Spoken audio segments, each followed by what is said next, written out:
Bonsoir et bienvenue pour ce lundi soir et toujours nous repaguer Éphésiens le chapitre 4, le verset 17 à 19 et toujours nous regarder un peu maintenant Paul arrive le côté pratique de cette lettre qu'il peut écrire à mon Éphésiens et là Paul fait maintenant il dit maintenant quelque chose qui est intéressant et puis il explique qu'il peut dire et mon pensée parce que comme tout par part il concernait non seulement le commencement de l'œuvre à Éphèse mais aussi il concernait sur la fin qui veut dire de ce que comment ces gens qui ont connu la parole de Dieu et pour être pour vivre. C'est un peu exactement presque lorsque le peuple sortit d'Égypte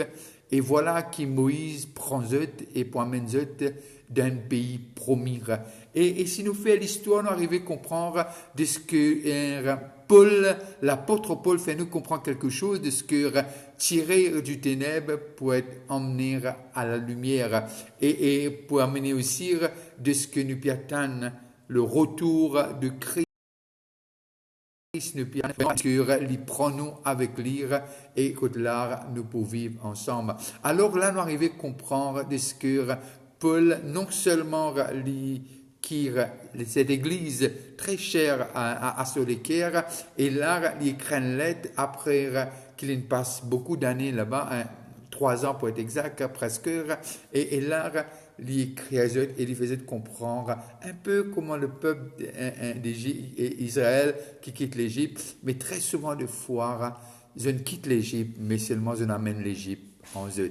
Et la mentalité d'Égypte qui essaye de régner, et la mentalité d'Égypte qui essaye quand même vraiment faire surface, et la mentalité d'Égypte qui essaye vraiment à mener encore en bas et cette attitude. Et alors là, Paul, qui lui dit dans le chapitre 4, le verset 17 et 19, et lui dire de ce que voici donc ce que je dis et ce que je déclare dans le Seigneur. Allah l'hypécose avec toute l'autorité d'un père, d'un apôtre, et lui dire ce que vous ne devez plus marcher. Alors, les mettre clair. Tu n'as une saison, tu n'as un moment, maintenant plus. Cela est arrivé à sa fin. Qui veut dire qu'il peut dire à l'église d'Éphèse, bien qu'ils soient encore sur cette période qui dure tout le temps, cette période de sanctification, mais il dit là, non. Devenir vous ne devez plus marcher comme les païens. Au fait, ils étaient des païens. C'était des païens convertis. Qui me veut dire par là? C'était des gens qui étaient en dehors de la race juive. Mais simplement, aujourd'hui, je fais une conne le Seigneur, je fais une passe de la lumière, du ténèbre à la lumière. Et alors, il dit comme ça, il y rappelle là quelque chose. Il peut cause la vanité de leur pensée. Qui veut dire arriver à un moment de ce qui est là dans la tête et dans votre pensée, dans votre intelligence, ce sont des choses vaines qui emmènent à rien. Qui veut dire, c'est pas ces choses qui vous emmènera à la vie éternelle. C'est Christ le chemin. Et puis il continue, il dit, ils ont l'intelligence obscurcie, pardon. Ils ont l'intelligence obscurcir. Alors, obscurcir, il peut dire, voilà, ils sont étrangers à la vie de Dieu. Mais ce qu'il peut dire, Paul peut dire là, il peut raconter en même temps l'état avant la conversion, l'état lorsque je suis encore en dehors de Christ. Et il peut dire à cette époque, je aussi et n'a l'intelligence obscurcir et ils sont étrangers à la vie de Dieu à cause de l'ignorance qui est en eux, à cause de l'endurcissement de leur cœur. Ayant perdu tout sentiment, ils se sont livrés à la dissolution pour commettre toute espèce d'impureté joignent à la cupidité. Et là, quelque chose qui peut mettre l'emphase sur l'hypécose, c'est vraiment ténèbres et la lumière, enembure et vanité, et vivent avec une espérance et vivent sans espérance, vivent avec un rêve et vivent sans rêve, vivent avec un objectif et vivent sans objectif, et une raison même de vivre et aussi vivent sans raison. Alors, de ce que Paul amène pour trouver cela. Alors, lorsque il dit vraiment de ce que la vie et qui pas amène à grand chose.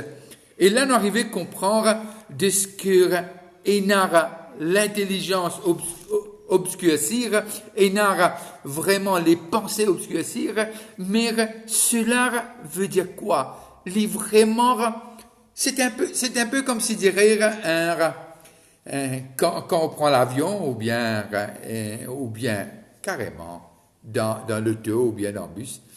Et surtout quand on fait un long trajet à l'étranger ou bien on peut atterrir. Très souvent, des fois, il y a tellement de brouillard, tellement de nuages. La piste est là, mais on ne pas trouver. On ne pas trouver la piste. Parfois, on demande nous-mêmes comment le pilote peut atterrir et comment il connaît cela. Obscurci veut dire c'est pas que les choses n'existent pas, ils existent, mais ils ne peuvent plus voir. Et cela date du Jardin d'Éden. C'est penser l'intelligence obscurcir, il amène nous là. Mon papa peut dire par là que l'intelligence obscurcir, c'est pas des gens qui pas réussir dans l'éducation, mais très souvent de fois, ce sont des gens brillants, mais ils n'arrivent pas à voir et à comprendre le chemin, la vérité et la vie. Très souvent de fois, cette raison de vivre, ce sont des grands intellectuels. Et très souvent de fois, des gens qui font des choses extraordinaires, mais ils n'arrivent pas. C'est pour cela lorsque nous arrivons à comprendre, lorsque Jésus-Christ les causes et expliquer, lui dire, considère les autres heureux et bénir. Il dit, papa, me remercie, toi, tu as fait une cache. C'est une petite chose-là, à mon intelligent, un grand, mais tu as fait une révélie à mes enfants.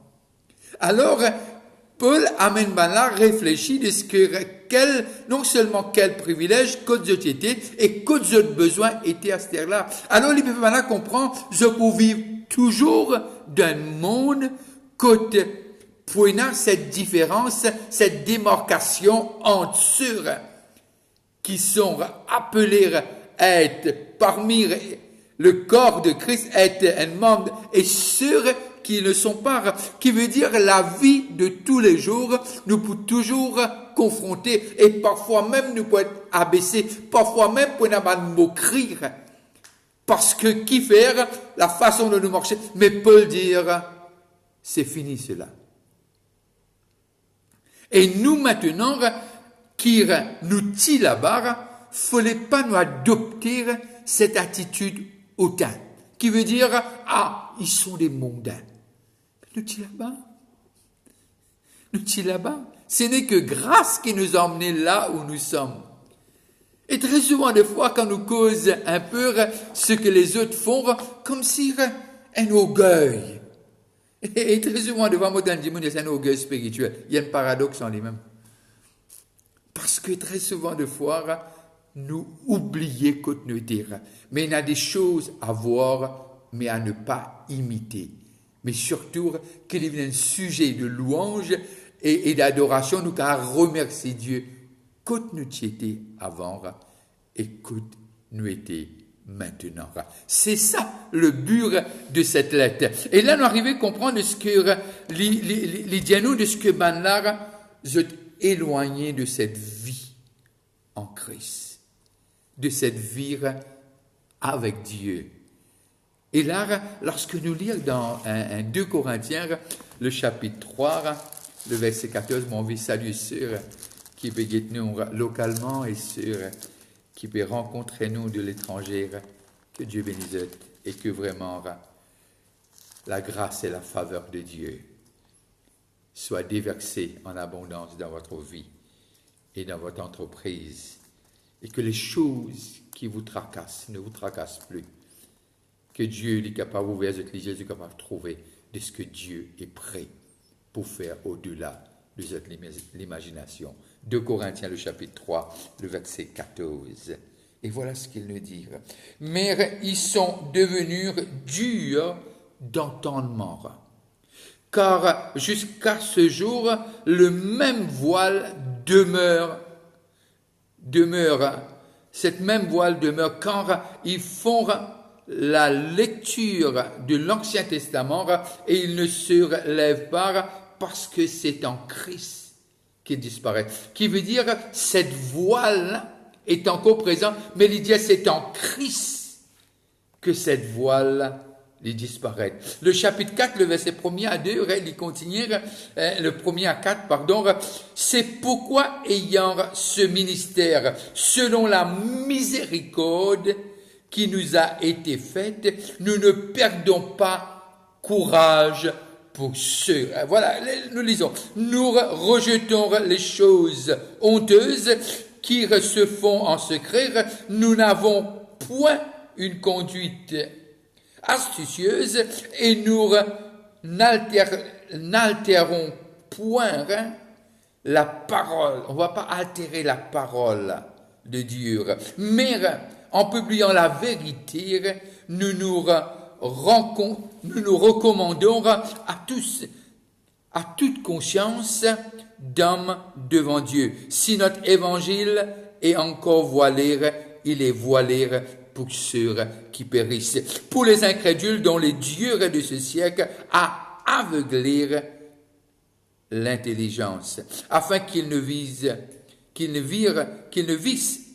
par briller la splendeur de l'évangile de la gloire de Christ, qui est l'image de Dieu. Et là, il montre-nous exactement de ce que l'hypécose, le Dieu de ce siècle, a aveuglé l'intelligence. Et là, on arrive à comprendre de ce que Paul explique un peu, et il y a toujours cet esprit qui veut toujours aveugler les gens. Pour cela, lorsque nous arrivons à comprendre ce que cette noirté, non seulement c'est un résultat de ce qui est passé dans le jardin d'Éden, mais il y a une solution. Il y a une solution. Et lorsque nous lisons encore Ésaïe, par exemple, le prophète, Ésaïe 9, et là, nous arrivons à comprendre de ce que déjà ce que le prophète fait nous comprendre avant même où sont qui peut arriver et comment, surtout Ésaïe qui cause beaucoup de la venue de Christ, et Ésaïe 9, le verset 1er, et voilà ce qu'il nous dit, Ésaïe 9 1er. Le peuple qui marchait dans le ténèbre voit une grande lumière sur ceux qui habitent le pays de l'ombre de la mort. Sur ceux qui habitaient le pays de l'ombre de la mort, une lumière resplendir. Il parle de Christ. Et là, les typicos nous l'état avant. Et Matthieu 4, 16, et Jésus qui dit nous, et l'évangile qui dit nous dans Matthieu 4, 16, et les bons qui nous comprend cet état qui règne autour. Alors, c'est pour cela qu'il dit, la grâce de Dieu nous a tirés de là. Nous a tirés de là. C'est pas qu'il peut le raconter de le passé, non. Mais, il peut dire, c'est un chemin qui était présent avant, mais aujourd'hui, c'est du passé qu'on peut dire. Et là, le chapitre 4 de Matthieu, le verset 16, et voilà ce qu'il nous dit. Ce peuple assis dans le ténèbre a vu une grande lumière. Et sur ceux qui étaient assis dans la région de l'ombre de la mort, la lumière s'est levée. Et là, les vignes confirme ce que le prophète Ésaïe et lui montré nous l'état avant. Mais lorsqu'on arrive dans Jean, toujours l'évangile de Jean, le chapitre 3, le verset 19, et voilà ce qu'il nous dit. Jean 3, 19. Et c'est intéressant de voir comment les Écritures nous emmènent pour voir ce qu'on était et ce qu'on est aujourd'hui. 3, 19. Et voilà ce qu'il nous dit. Et ce jugement, c'est que la lumière étant venue dans le monde, les hommes ont préféré le ténèbre à la lumière, parce que leurs œuvres étaient mauvaises. Nous arrivons à comprendre de ce que cet état de noirté, cet état de l'intelligence aveuglée, c'est quand nous revenons encore dans cet exemple, qu'en avion pour arrêter, ou bien nous dans l'auto et un brouillard, nous connaissons chemin là, puis amène-nous vers nos destinations, mais nous ne pas trouver rien. Ou bien il a envie de montrer nous que, mais là, Dieu, c'est celui qui peut. Et lorsque Paul, qui était avant, dans cet état de noirté, quand nous il y a la vie de Paul, qui arrive sur le chemin de Damas, et qui arrive encore à la fin des livres des Actes, le chapitre 26, le verset 17 et 18, et voilà ce qu'il nous dit. Voilà ce qu'il nous dit. Actes des Apôtres 26, 17 et 18. J'étais choisi du milieu de ce peuple et du milieu des païens, vers qui je t'envoie, afin que tu leur ouvres les yeux. C'est le ministère qui ouvre les yeux, c'est la parole, c'est l'Esprit Saint, parce que la parole est esprit et vie, afin que tu leur ouvres les yeux pour qu'ils passent des ténèbres à la lumière et de la puissance de Satan à Dieu, pour qu'ils reçoivent par la foi en moi le pardon des péchés et l'héritage avec les sanctifiés. Oh, qu'est-ce que Paul nous montre cette mission qu'il a eue, cette mission que Dieu lui a donnée. Et c'est puissant ce qu'il nous dit, afin que tu leur ouvres les yeux. Comment? Et c'est pour cela quand Paul dit que mon message, c'est pas être éloquent, mais c'est une puissance et une démonstration de l'Esprit Saint. C'est pour cela que l'Église a besoin de prier pour le réveil. Que l'Esprit de Dieu descend et tire ceux qui sont aveuglés. Et là où nous étions avant, alors c'est pas le moment de juger. C'est un moment de courber les genoux, car la prière des justes a une grande efficacité. Parce que quand nous lisons dans Matthieu, le chapitre 28, le verset 19, il dit, allez, faites-les de toutes les nations. Ce sont qui? Ce sont les païens. Ceux qui sont aveuglés par le prince de ce monde. Et ce qu'il dit, lorsque nous lisons Actes des Apôtres 26, 18, afin que tu leur ouvres les yeux pour qu'ils passent des ténèbres à la lumière et de la puissance de Satan à Dieu. Et lorsque nous lisons, nous arrivons à comprendre dans ces quelques versets la lumière et le ténèbre. Et nous arrivons à comprendre aussi Matthieu 28, verset 19. Cet pouvoir nous a été donné. Ce n'est pas nous, mais c'est l'Esprit de Dieu à travers de nous qui va consoler les cœurs et apporter la paix à ceux qui périssent. Alors, mon pensée de ce que nous avons besoin d'arriver à comprendre de ce que Paul, lorsqu'il écrit,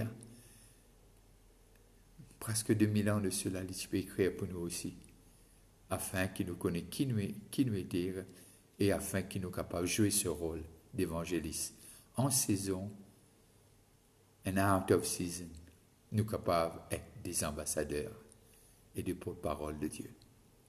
Et sur cela, je dois vous dire bonne soirée, que Dieu vous bénisse et passez une très bonne soirée et surtout n'arrêtez pas de prier pour le pays.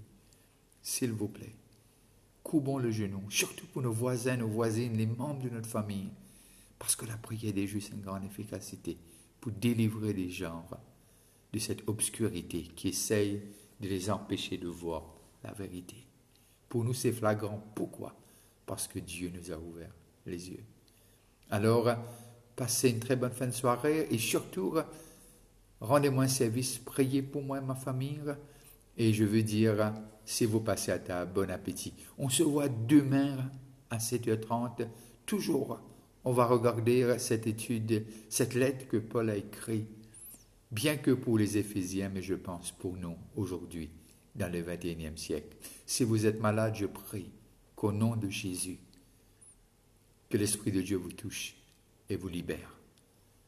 Bye bye et à demain soir à 7h30.